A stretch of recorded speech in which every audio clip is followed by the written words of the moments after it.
Welcome back, Curry Crew. Today we have a delicious recipe for you, and this is going to be the second video in our 20 in 5 series. What does 20 in 5 mean? 20 in 5 means that this is a 20-minute recipe that we are going to show to you in 5 minutes or less. And it's super easy to make, really simple. You can whip this up any day of the week, and you can have a delicious snack or a delicious meal anytime that you want. So today we're going to be making some delicious masala pooris. They're going to be absolutely amazing. They're going to be nice and fluffy and savory and spicy and one of a kind. So without any further ado, let's jump into our video.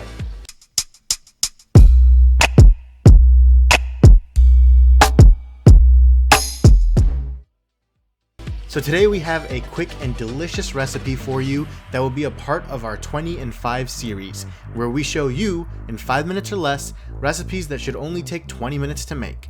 So for our masala puris, the first step is to take a mixing bowl, and then into this mixing bowl we're going to add in 1 cup of finely ground whole wheat flour, and then 1/4 cup of coarse whole wheat flour.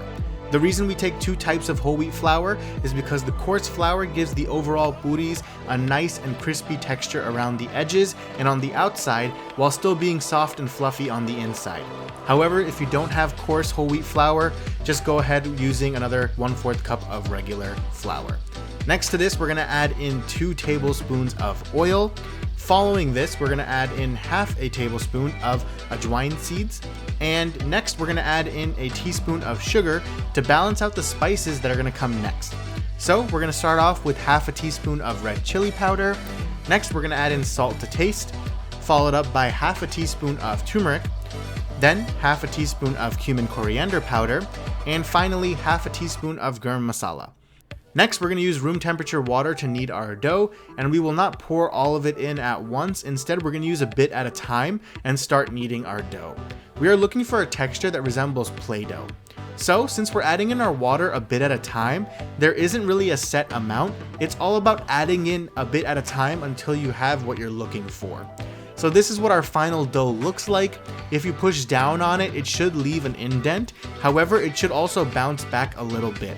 Like I said before, we're looking for something similar to Play-Doh. Next, take a pan and fill it up with half a cup of oil, or about 1/4 of the way full. Next, we are going to turn on the stove to low to medium heat and allow our oil to come up to the appropriate temperature. While we wait for the oil to heat up, take a small ping pong sized ball of our dough and roll it out into a flat circle. Repeat until you have rolled out all of our puris and you are left with some flat discs. Next, test out our oil by dropping in a small piece of our dough, and if it rises and sizzles right away, the oil is hot enough. So you can lower the temperature to low and then add in the first puri. You're going to cook the puri for about 15 to 30 seconds on one side, and then you're going to flip it over to cook the other side. After your puri puffs up and is nice and golden brown, remove it from the oil and allow it to drain a bit, and then set it aside on a plate to cool. Cook the remaining puris in a similar fashion until all of your puris are complete, and this is what our final result looks like. And once it's cooled down a bit, we are ready to dig in, so let's enjoy! So here we have our amazing masala puris. We are ready to dig in. They smell amazing because of the cumin and the turmeric and all the amazing seasonings that are in here. So I am ready to dig in right now.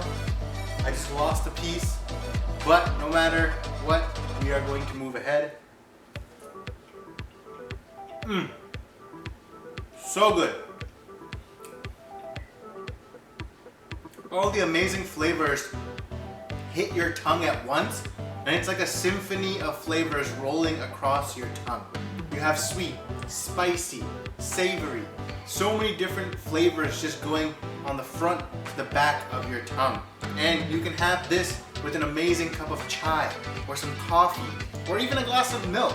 Whatever it is that you feel like having with this, or you can just have it by itself. So try this recipe out at home. You're gonna fall in love with this as well, and keep on cooking.